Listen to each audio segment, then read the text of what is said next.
السلام عليكم، شلونكم شباب؟ إن شاء الله تكونون بخير. هاي حلقتنا من بعد غياب طويل. طبعا صار لي تقريبا ب10 أيام ما منزل لا حلقة ولا شو. طبعا بسبب هالفترة ظروف اللي يدري، قلت لكم بذاك الفيديو انه عندي امتحانات بعد لحد الآن. طبعا حلقتنا من بعد هالغياب حلوة وبيها هواي أشياء وهواي مفاجآت. طبعا تعودوا من عندي كل ما أغيب فترة راح ينزل شي قوي، وهم راح يصير انقطاع تقريبا بال20 يوم، بس ان شاء الله راح ارجع بشيء قوي واقوى من هالحلقات. راح تشوفون شيء جديد من عندي. طبعا هاي الحلقة راح تكون اجابة لبعض الاسئلة، يعني هي راح تكون حلقة متنوعة. بين اجابة عن اسئلة اللي نزلت بالتعاليق، انا هم جاوبت، بس راح تكون للي ما اطلع على الجواب راح يلقى الجواب بالحلقة. هاي الفيديوهات اللي شفتوها هاي كانت مقتطفات او لقطات من الحلقة، ومنها نبلش حلقتنا.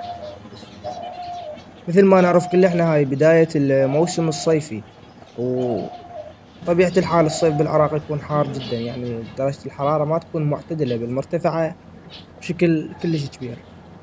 أنا قررت أغطي المحمية بالقماش الشمسي أو التور الشمسي. طبعا هواية له تسميات وحسب كل من وش يسميه. طبعا هو كلش ضروري للمحميات المفتوحة، أما إذا كانت المحمية بها سقف فلها كلش طبيعي، أما إذا مفتوحة فتحتاج الطير لأن تكون الشمس بصورة مباشرة ومستمرة عليه، وراح تسبب لهن أذية ومعاناة مستمرة للطيور. يعني هسه أنا مثل ما نعرف إن الشمس ضرورية للطير حتى يقاوم الأمراض وتكون عنده مناعة، أما إذا كانت بصورة مباشرة ومستمرة فهنا يجوز يسبب له أمراض. يعني ملخص الحكي، محميتك مفتوحة غطيها، لا تعرض الطير بصورة مباشرة للشمس، حتى لو كانت مباشرة لكن بصورة غير مستمرة. هاي شغلة خلصنا منها. طبعا ما احكي لكم عن الاجواء والمناظر اللي صارت داخل المحمية بعد ان غطيناها. يعني صار الجو لطيف ومعتدل، واضافة للمناظر الخاصة بالتصوير طلع فد شي. طبعا انا لاحظت اكو اعشاش للفناجس كان معلقات بسقف المحمية ومعرضة بصورة مباشرة للشمس.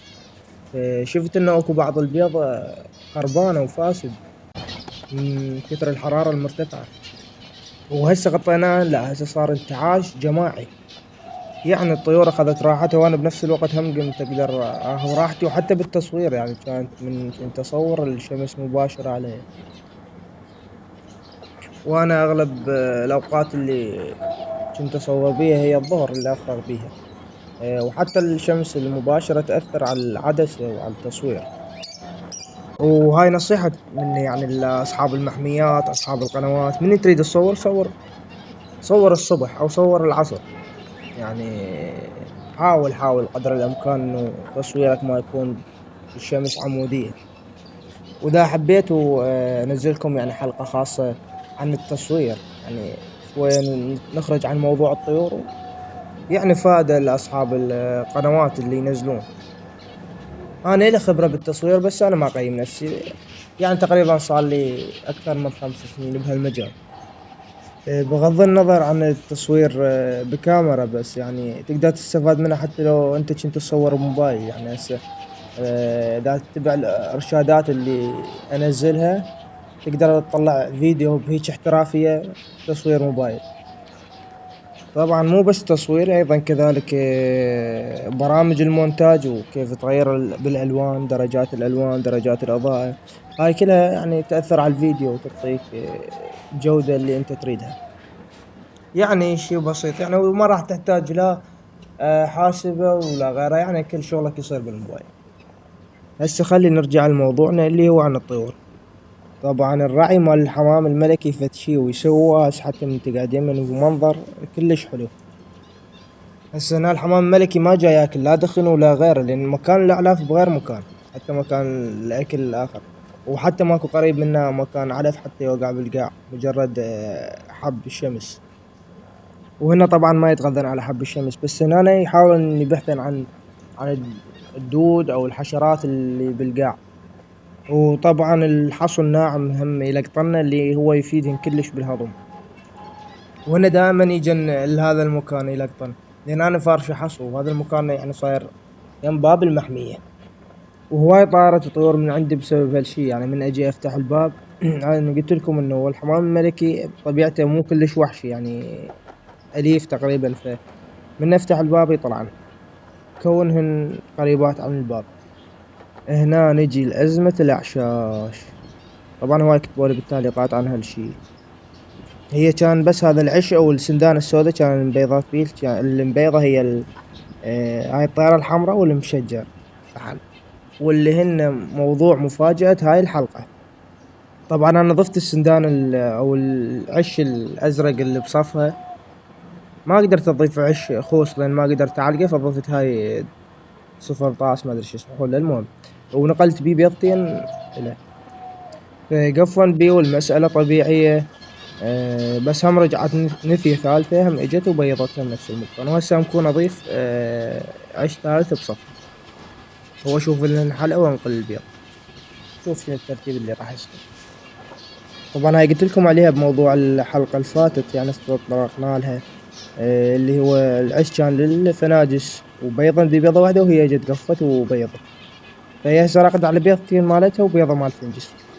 الأوتش ماله يعني البيضة مال الفنجس ملقحة ووضعها تمام كلش تمام وتريد تفقس. بعد من تفقس موضوع الزق شلون ما أدري.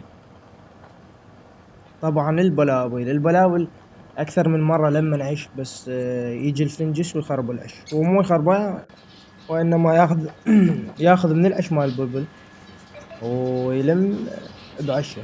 فصايرة معركة بيناتهم. يعني هو مو يجي خربة بنية العبث مثل باقي الطيور، وإنما هو يريد يلم عشه، مع الرغم إنه هواي أكو مواد البناء الأعشاش بالمحمية.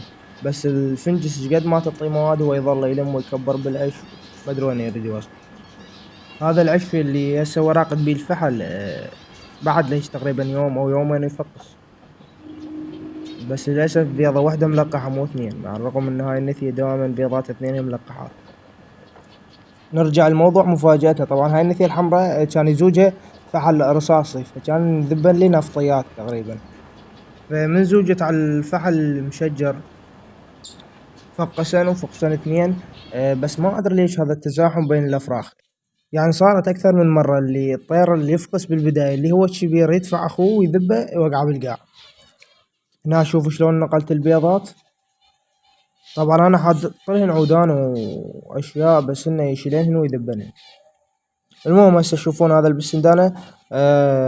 هو أخوه طلع عيونهن حمر. هسه وبما إنه الحلقة قديمة مصورها تقريبا قبل 3 أيام أو 4 أيام. الواضح عندي إنه أنا شاك بيه، يعني سنو وايت بس مو ذاك المستوى العالي. حتى لو مو سنو وايت إن شاء الله يطلع هي طفرة حلوة. بالإضافة لهاي المفاجأة أنا ضفت للمحمية جبت طيرة همات مشجر. بس ما أدري هم أخليها تزوج على الرصاص ونشوف شد. لأن ذاك الفحل المشجر زوج بعد على الحمراء، ما أقدر أفصلهن. شفت إنتاجهن حلو راح أوفي. راح تبين عندكم هي بلقطات الفيديو بالنهاية. تقريبا لهنا كان عندنا أهم شي هو غطينا المحمية إنه بالصيف الجو حار، ولهنا خلصنا. طبعا لا أطلب منكم لا لايك ولا شيء، بس أتمنى إن شاء الله الحلقة عجبتكم واستفاديتوا منها. وهاي النثية المشجرة اللي قلت لكم عليها. الفيديو بيه هواي لقطات حلوة اللي يحب يكمل يشاهد.